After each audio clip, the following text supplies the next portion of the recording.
faja'ala batna naqatihi, na akalijalia tumbo la ngamia wake ila sakhrat,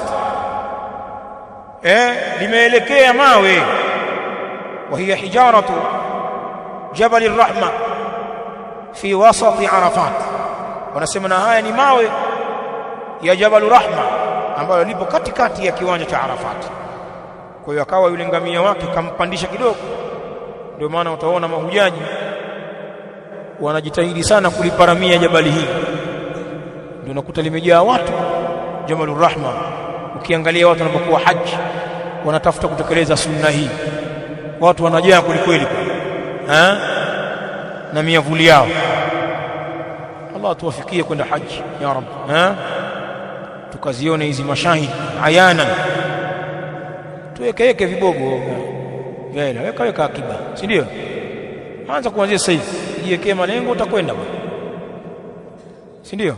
Si watu wanaweka vibugu huku wakajenga bwana, mtu choka mbaya lakini analala kwake. Mbona muendi hiji wakati nyumba mlizojenga ni zaidi ya thamani ya kwenda haji? Kidogo bwana, nimejikusanya. Sasa ndio ujikusanye hija. Kwa hiyo tunaweza ni ulimbukeni tu na kutokujali dini.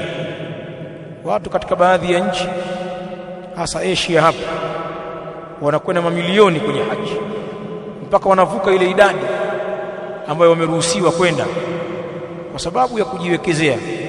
Wengine wamefungua mifuko ya hifadhi kama hii tulionayo, ambayo ni mifuko ya wastaafu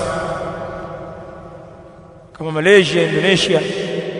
Wao wana mifuko ya hifadhi, wafanyakazi wanakatwa polepole, wanahifadhiwa akiba ya kwenda haji.